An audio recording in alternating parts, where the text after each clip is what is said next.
Okay, so now we are in module 6 and it's all about digital marketing channels. So we just talked about websites and all these other content marketing tips and tools and information that I wanted to share with you. But right now, we're going to go again, talk about content marketing, talk about social media, talk about video marketing, influencer and creator marketing, affiliate marketing basics, and paid advertising. Because for the past couple of years, I've had students come and say they would love to learn a little bit more about paid advertising. So guess what? It's been added into the new module. And for this time, remember for the last module, I used real estate as our example. This time, it's going to be a food and restaurant business that we're going to be using. So let's move right along. So the first thing that I wanted to share with you is the digital marketing channel landscape. And this is important because of the fact that I have you on the screen. Choosing the right channel is just as important as the content itself. We established this fact like from the very beginning when I was telling you that you always have to choose the channel where your audience, where they frequent. You cannot just choose a channel because you like that channel. It has to be because it fits your audience needs, and that's where your audience, that's where they frequent. And the best brands, they don't use every channel. They master the right ones for their audience. And this is something that I live by. I am not everywhere and anywhere. I stay where my people are. And that's what's most important. You don't have to be on Threads because everybody is on Thread. You don't have to be on TikTok because everybody is on TikTok. You don't have to be on the next new thing because everybody is there. Okay, so remember, always choose the channel where your audience, where they are, and meet them there. Okay, so over here we have content marketing, which the goal of content marketing in general is to build trust and for you to be constantly visible using search engine optimization strategy. The effort here is very high, but as you already know, when I was talking about blogging and websites, it takes time for you to start seeing results. Whereas for social media, it's more community oriented. All of these things, we've talked about them before. So this is more repetitive, if anything. Now, what I want you to learn here for influencer marketing, for example, that we haven't talked about. So influencer marketing is mainly to build credibility and reach. You know, your influencers that they share lifestyle related content and then you reach out to them. Now, those influencer marketing and content creators, the point when we use them as businesses and brands is to build credibility and to increase the reach of our brand, of our business. That's the point. And even for affiliate marketing, so you have certain people who have built such a large following around a particular topic that whenever you need to sell a product, say for instance, we need to sell tickets to SDST 2027, we can reach out to tech influencers for them to market SDST for us. And the goal of that is, again, to improve, to increase sales. Okay. That's the main point of affiliate marketing for the most part. And then for paid ads, as you know, is for to drive conversions. We want attention to a particular product, a particular service early on. And SEM stands for search engine marketing. You know how in the beginning I told you in last modules, I told you that search engine optimization is free. It literally takes nothing from you for you to reach the number of visitors that we talked about. I believe it was 340.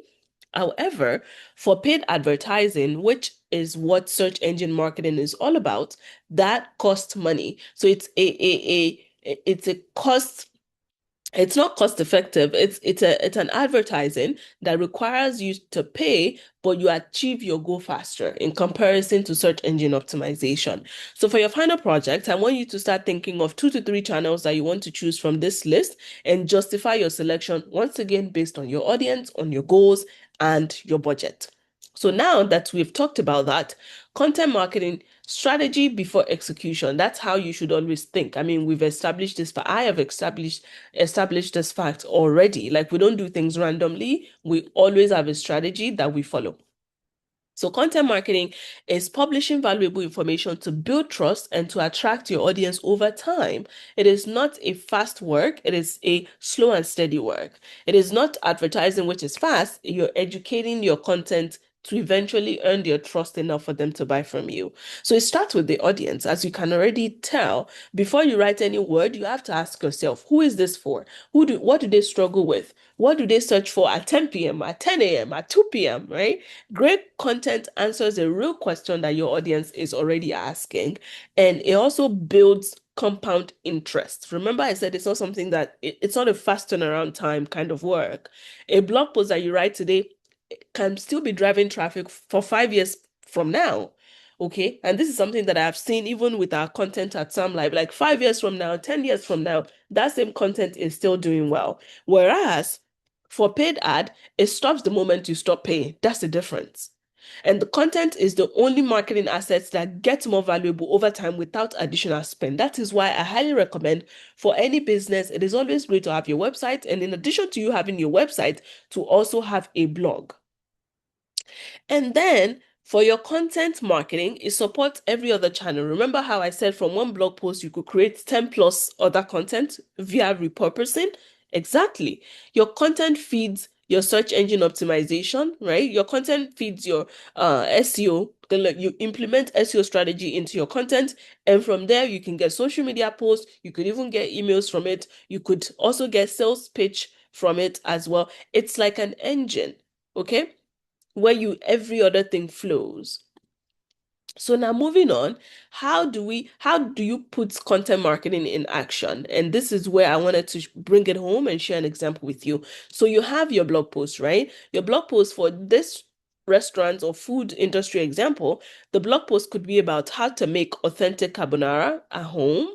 And your content is ranking number one on Google. You're driving like 2,400 visitors per month. And it ends with, let us make it for you. Book a table tonight. So it's a restaurant. You want people to come and book a reservation and make a reservation. From that blog post, we could also get a newsletter from it. Behind the Stove, weekly chef's letter to 8,400 subscribers. And from there, you're sharing similar content that you already shared on your website with this audience. And even from that content, you can make video of you making that carbonara and actually showing us. And then from there, you can generate like user generated content, reels, okay? Where and from here you could start a campaign where your customers are sharing their own food and they're sharing. So you see how like Rosso Kitchen is the kitchen that we're working with here. It's an Italian restaurant in Chicago, and this kitchen built 60% of their revenue through content without even spending money. And you can see the content is diversified on their blog, in their email, their newsletter, on YouTube, and then on Instagram or whatever social media platform that they're using, where they're incorporating and they are uh, encouraging community by having a campaign where their community members, their customers can all join in, and they can use the hashtag that you see there, Rosso Table, to join in the campaign. And they feel a sense of community by doing that, particularly if their campaign or if their video is reposted on the business page. So this is how you leverage content marketing without having to spend much. These platforms are free. You leverage content marketing to consistently drive traffic to your business. Okay, so I want you to start thinking in this, and for you as a digital marketing strategist, this is how you start to think like, how can I leverage different content marketing avenues to drive consistent traffic to my business, to the brand that I'm working with, or to your brand, if you're the owner of the brand or you're the owner of the business. So now let's go ahead and talk about organic versus paid ads. What's the difference? You already know the difference at this point. Well, you know that they're two completely different areas, and it can be confusing in the beginning. Organic, as you know, you're not paying for it. Okay, so these are unpaid posts, stories, reels, and community interactions. And the goal, as always, is to build community, to showcase your brand personality, and to build long-term friendships and relationships. Okay, the reach is primarily to your existing followers. That's one of the differences here. And the cost here is time, because remember I told you for these platforms it is free. So the thing costing you here is time. Now, if you're paying a social media manager, that could also be, I mean, they're still spending time, so you're paying them for their time, but you're not spending on ads here. And it is best for building your brand, to engage your community, to build trust, And for the restaurant example, right, it could also be used as an avenue to share and to start their campaign and for their customers to also share the campaign with them. Whereas for a paid social media platform, this is where it's still the same Instagram, it's still the same Facebook, but the point here is now you're paying for ads. You're sponsoring a post, you're boosting a post. Okay, because you want to reach a particular audience. And the goal here is to reach new audience. You're retargeting visitors, you're driving this particular action. Remember when we were advertising SDST, we ran ads. So, and the point of running ads was to reach a new audience. And for our existing audience, we wanted them to retarget them to that particular link. Okay. Now, the reach here was very targeted. We had a particular age group, we had specific location that we wanted to target, particular interest and behavior. Don't forget, because behavior is important whenever you're trying to determine who your audience, who they are. And then you get to determine how much you want to spend per day on marketing. And again, it's best for new customer acquisition when you're promoting an event or an offer or a product. And for your restaurants, let's say they want people to book a table this particular weekend, maybe it's Mother's Day weekend, and they want to drive traffic for that particular reason. That could be a why. So now you start to see the difference between just organic social and paid social. Okay. Now, why do social media platforms, why do they matter? Why do they matter for restaurants? Now, we're using the restaurant example, but why do they matter in general? Why do they matter in content marketing? Now, remember, not all platforms work for all businesses. I've established that fact. What you have to do is to match the platform to where your customer already spends your time. Like I've said this over and over and over again. So for Instagram, you see what is best for there. For TikTok, it is honestly, if your business, if you create a lot of behind the scene content, TikTok is excellent for that behind the scenes. Instagram is more polished, okay? But TikTok is come as you are. And then you have Facebook for events, for Facebook groups, for to drive community. Facebook is that place where you go for community. And even if you're thinking of monetization, like Facebook is the number one platform when it comes to monetization. And then you have Google Business, it's best for reviews to showcase your business photos and tell us that your hours of operation, and also to increase your local reach. It's good for that. So the social platform that you use, it matters for your business because it could either make or break. For Sam Life, right, the business, we don't do behind the scene content. So there was no reason for us to be on TikTok. Facebook were there because we can repost from Instagram to Facebook. Google Business was surely there because people are searching for like marketing companies near me, SEO companies near me. I want our page to show up. Okay. So Instagram is important for us because we want to build that connection and have that community engagement. Google Business is important for us as well because that is how our students, our clients, they leave reviews and also for local reach. Okay. So as I'm going through this, start to think of your business, the brand that you work with for your project, which platform will work for you and why. And that's why I always explain the why, what is it best for? Because I want you to be able to give me a reason for choosing a platform. Don't just choose a platform randomly. There has to be a why for it. So now, why does video win every time? Because that is the direction that we're going. We're seeing video marketing is doing way better these days. Video is the highest trust content format available to marketers today, whether you like it or not. And that's why for those of you who are shy, which I honestly understand because in the beginning it can feel very overwhelming, you need to get familiar with video. And that's why we've also incorporated like video as part of the content creation course at SDST. And we also make sure that you create a video and edit it so you can start to get familiar with video creation. Now, what are the facts saying? 96% of consumers say video helped them make a purchase decision because you feel connected. Anybody can create carousel, but with a video, you get to see the people that you're about to do business with. Two times more likely, videos are two times more likely to share video content rather than people are more like your users are two times more than likely to share the video content type than any other content type. 80% of all internet traffic is now video content. Can you believe it?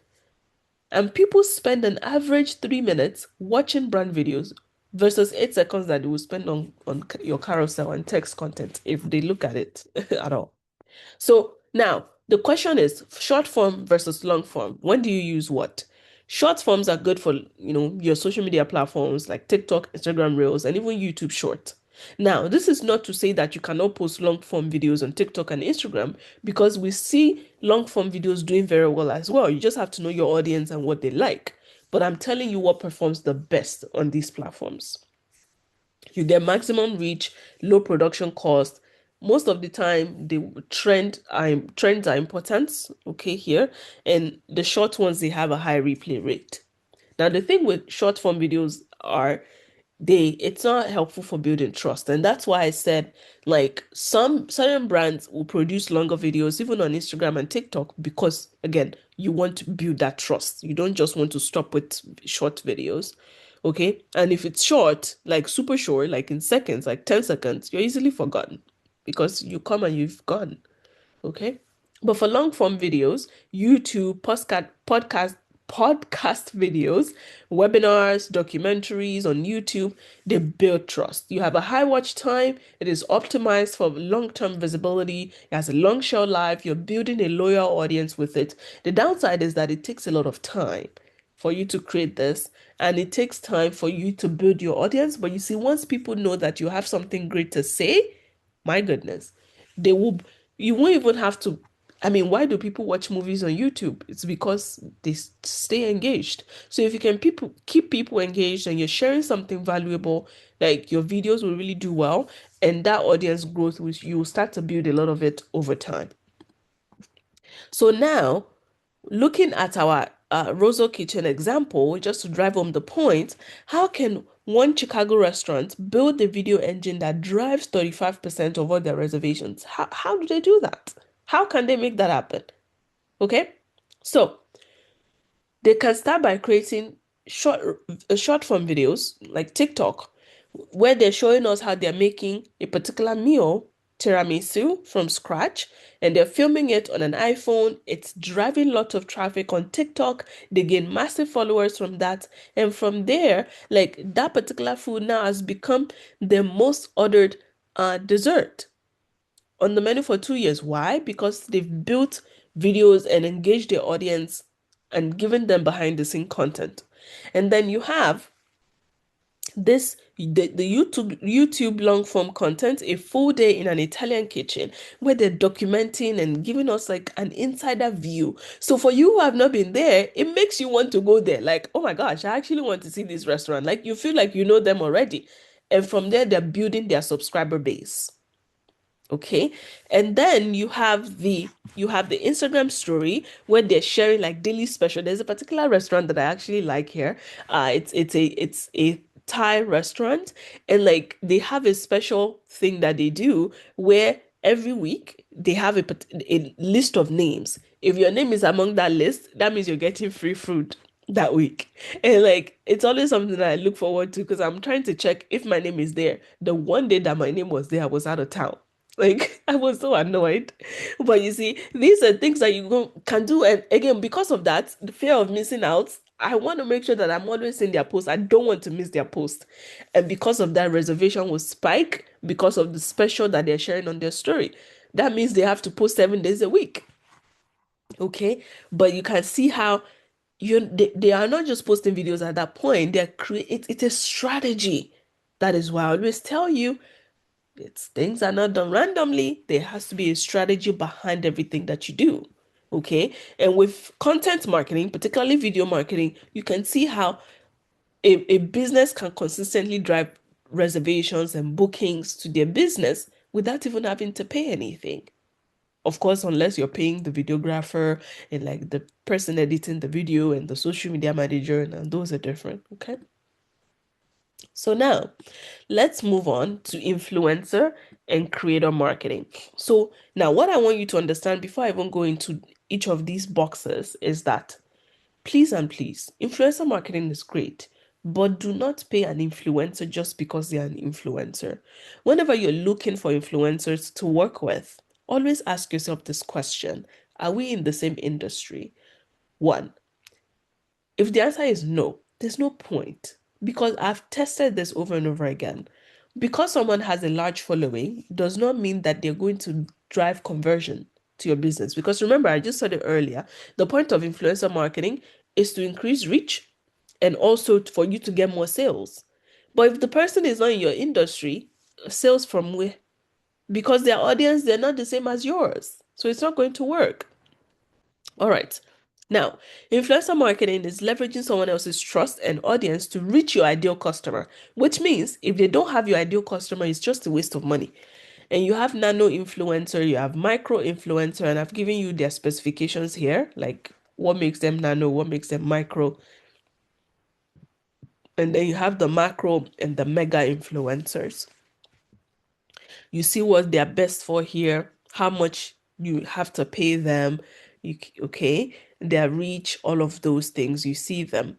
And I've also given you examples of how the restaurant business can use them.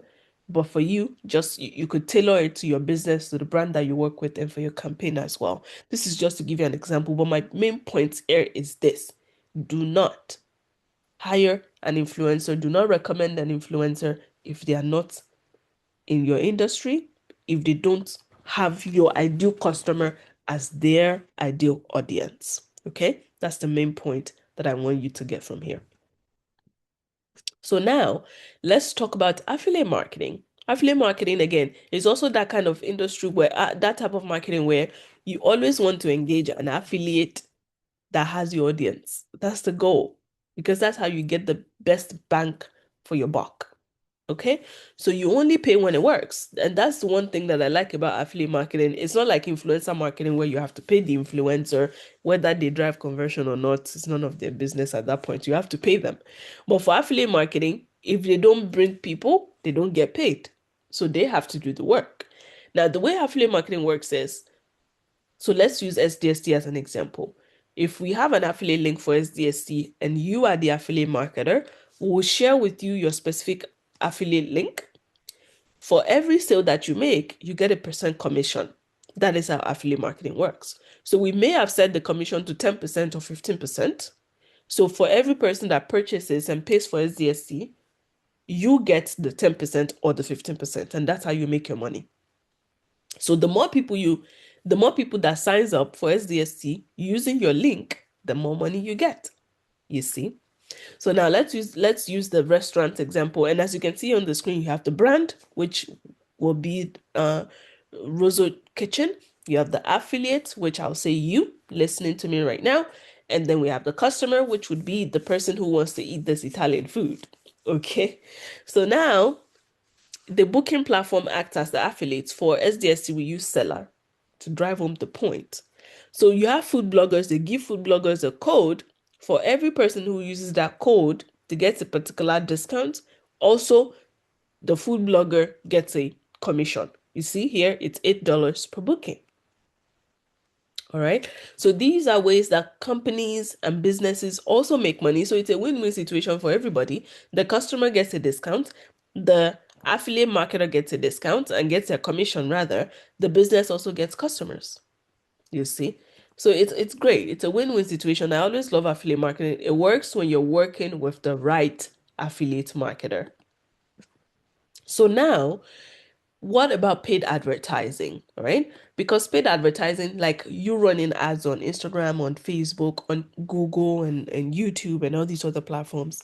So paid ads should not be a substitute for your strategy. Always, everything that I've shared before, those are like organic ways that you can drive traffic to your brand. All right. Paid ad is to supplement, it is never to replace. Okay.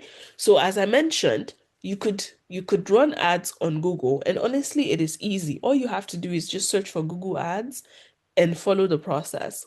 Now, Google Ads, remember earlier I talked about retargeting? That is why I love Google Ads. Google Ads will retarget based on what your customers are searching for. And if they're searching for something that is related to your product and to your service and the keywords that you have chosen to use for that ad, it will show it to them. The same thing works for social media ads, right? For LinkedIn, for TikTok, for Facebook, for Instagram, same idea. Okay, where you want to reach people to buy. I'm sure you guys have seen ads on these platforms, right? So now, what one thing that I've seen people do is they create separate ads for the same purpose. So you avoid what we call the creative fatigue, where you're showing the same ad like several times. What you want to do is you want to rotate different creatives, and that's what we've had to do as well. We have like different ad for Ghana, for Nigeria. We also have video ad, we have carousel type ad, because again, you want to reduce the fatigue. For Google, your goal is that you kill and nail the keywords, because if you use the wrong keywords, you're just going to be wasting money. So always make sure that you've nailed the keywords first, and then from there you get your success. And then you have even TV ads. You know how, like, when you're watching movies, Netflix, for example, and then there's a pause because there's an ad that needs to show. Those typically have a very low click rate. So those I don't even recommend, but it works for certain brands. It depends on your type of brand. If you have the money, and you've done your research and it works for your brand, absolutely go for it. Okay, so these are the different types of ads, and you get to decide which one works for you. Now, the low budget one will be social ads, and then from there you go to Google ads, and then you go to display ads. All right. So now let's talk about choosing your channel and the three question framework that I recommend. I don't want you guys to chase every channel. I want you to, when you're thinking of what channel to use, I always want you to ask yourself this question. Where does your audience already spend their time? I've talked about this again. I just want to reinforce. Question two, what resources do you realistically have? Do you have the money for display ads? Do you have the money for social ads? What do you have money for? What do you have time for? What do you have skill for? And what is the primary goal of your campaign? If it's just for awareness, then maybe TikTok, Instagram is going to do it.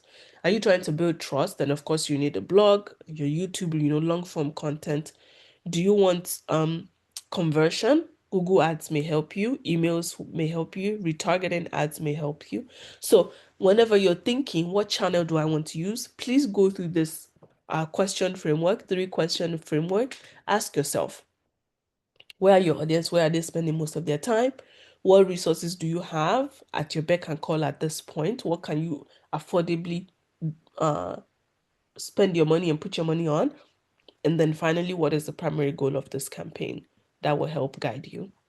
So now, for your final project, I want you to select your campaign channel and justify every choice. At this point, you already know we don't make a decision without a reason. There has to be a reason. So build your executive plan, choose your channel, give me a reason, put together the content format plan per the channel, and then let us know, did you go for paid? Let me know, did you go for paid? Did you go for organic, and why? Okay? Your channel plan has to connect directly to your final campaign presentation. Remember that, okay? So nothing is chosen randomly, everything is chosen intentionally and strategically. I'm very proud of you for coming this far, and you're almost there. I mean, this is module 6. Now we're going to, I believe, module 7, and where we're going to be talking about analytics, measurement, and campaign reporting. How do you measure the success of your campaign? How do you measure the success of your social media efforts and all your marketing efforts and all your different digital marketing efforts? How do you measure that? That is our next goal. And until then, I trust that you're going to be working on your project. I will see you soon. Bye.